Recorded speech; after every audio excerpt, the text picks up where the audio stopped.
Hi friends అందరికీ ఎలా ఉన్నారు? బాగున్నారా? ఈరోజు మై డే అనేది ఎలా స్టార్ట్ అయిందో ఇప్పుడు నేను మీకు చూపించబోతున్నాను.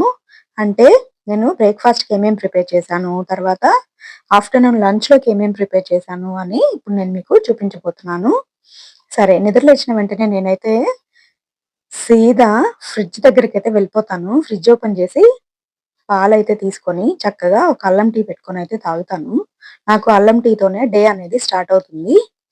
చూడండి, స్టవ్ ఆన్ చేసుకొని చక్కగా పాలు పెట్టేసి, టీ పౌడర్ అయితే వేసేసి, అల్లం కూడా చితక్కొట్టి వేసేసి, షుగర్ కూడా యాడ్ చేసేసాను. టీ అయితే నాకు తాగడానికి రెడీ అయిపోయింది. చూడండి ఎంత చక్కగా పొంగొస్తుందో కదా! మీకు కూడా తాగాలనిపిస్తుంది కదా! నా టీ అయితే రెడీ అయిపోయింది. ఇప్పుడు నేను అల్లం టీ అయితే తాగేసేయాలి. మార్నింగ్ మనం టీ గాని, కాఫీ గానివ్వండి ఏదో ఒకటి వేడి వేడిగా తాగటం వలన మన మైండ్ అనేది రిలాక్స్ తర్వాత ఫ్రెష్ అవుతుంది.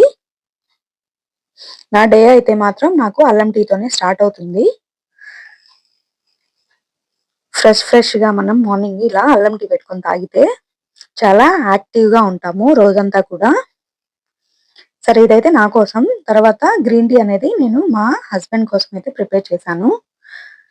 చూడండి టెట్లీ గ్రీన్ టీ అయితే నేను మా హస్బెండ్ కోసం అయితే రెడీ చేసి పెట్టాను.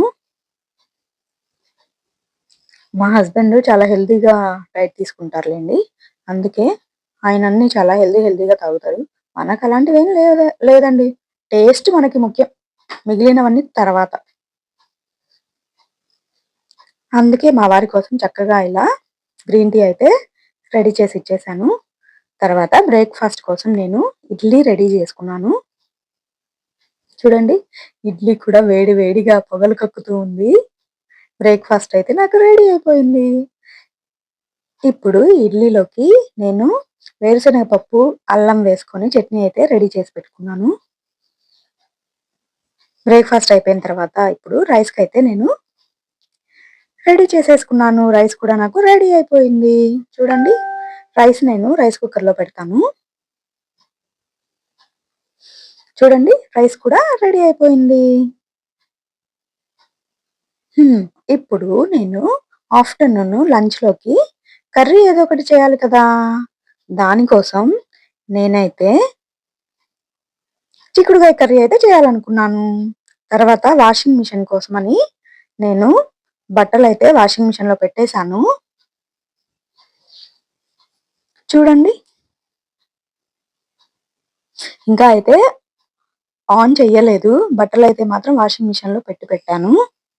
అమ్మో! ఇన్ని బట్టలు మనం చేత్తో వాష్ చేయాలంటే చాలా కష్టం కదా! వాష్ చేసే వాళ్ళందరూ ఎలా వాష్ చేస్తున్నారో ఏమో పాపం. నేనైతే అస్సలు వాష్ చేయలేనండి. కొంచెం పని చేసినా కూడా నేను చాలా ఎక్కువ పని చేసినట్టు ఫీల్ అయిపోతూ ఉంటాను ఇంట్లో. సరే బట్టలు కూడా వాషింగ్ మిషన్‌లో పెట్టేసిన తర్వాత, ఇప్పుడు నేను కర్రీ కోసమని చిక్కుడుగాయ కర్రీ అని ఇందాక చెప్పాను కదా!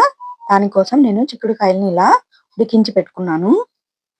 చిక్కుడుకాయలు ఉడికిన తర్వాత ఇందులో వాటర్ ఉంటాయి కదా! అవైతే నేను పడపోయానండి. నేను మళ్ళీ కర్రీలో అయితే యాడ్ చేస్తాను. ఇదిగోండి ఆ వాటరే ఇవి. ఎందుకంటే ఇందులో ఉన్న వాల్యూస్ అన్నీ మనకి వాటర్‌లోకొచ్చేస్తాయి. చిక్కుడుకాయలో ఉన్న వాల్యూస్ మొత్తము. అందుకే ఈ వాటర్ అయితే నేను పడేయను. సరే చిక్కుడుగాయి కర్రీ కోసం నేను ఇప్పుడు టొమాటోస్, ఆనియన్స్, పచ్చిమిర్చి అయితే ఇలా కట్ చేసి పెట్టుకున్నాను. చూడండి, ఫాస్ట్‌గా కట్ చేయడం వలన ముక్కలనేవి చాలా పెద్దగా వచ్చాయి కదా! పర్వాలేదులెండి, టొమాటోసే కదా! త్వరగా ఉడికిపోతాయి కదా! హ్మ్. చూడండి, చాలా సింపుల్‌గా అయిపోయే కర్రీ కదా చిక్కుడుకాయ. తర్వాత మై ఫేవరెట్ కర్రీ కూడా అండి ఈ చిక్కుడుకాయ అనేది. పప్పుల చిక్కుళ్ళు కాబట్టి నాకంటే చాలా ఇష్టం. సరే ఇప్పుడు కర్రీ చేసుకోవాలి కదా మనం. దానికోసం స్టవ్ ఆన్ చేసుకొని, ఒక దబరా పెట్టేసుకొని, ఆయిల్ హీట్ అయిన తర్వాత పోపుకైతే రెడీ చేసుకున్నాను. దానికోసం తాలింపు గింజలనైతే నేను ఆయిల్‌లో వేశాను. అవి వేగిన తర్వాత పచ్చిమిర్చి వేసేసాను. ఎండుమిర్చి కూడా వేసేసాను. తర్వాత ఆనియన్ ముక్కలున్నాయి కదా! అవి కూడా వేసేసాను. అవి వేగిన తర్వాత టొమాటోస్ కూడా వేసి మగ్గించుకున్నాను. పసుపు, ఉప్పు కూడా టొమాటోస్‌తో పాటు వేసేసాను. ఇవి మగ్గిపోతున్నాయి.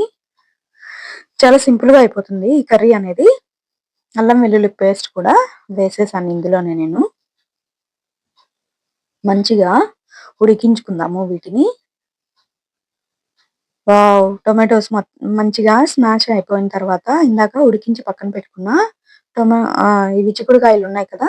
అవి కూడా నేనైతే వేసేసాను టొమాటోస్‌లో. తర్వాత ఇందాక వంపి పక్కన పెట్టుకున్న చిక్కుడుకాయ వాటరున్నాయి కదా! అవి కూడా నేను కర్రీలో వేరే వాటర్ పోయకుండా ఈ వాటరే యాడ్ చేసుకున్నాను. చూడండి నాకైతే చిక్కుడుకాయ కర్రీ అయితే రెడీ అయిపోయింది. వావ్!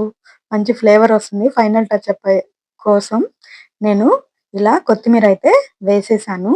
కర్రీ అయితే రెడీ అయిపోయింది లంచ్‌లోకి. తర్వాత కొద్దిగా మనం హెల్త్ మీద కాన్సంట్రేషన్ చేయాలి కాబట్టి దానికోసం బాయిల్డ్ ఎగ్స్ అయితే నేను ఇలా హీట్ చేసుకుంటున్నాను. అంతే. Bye bye.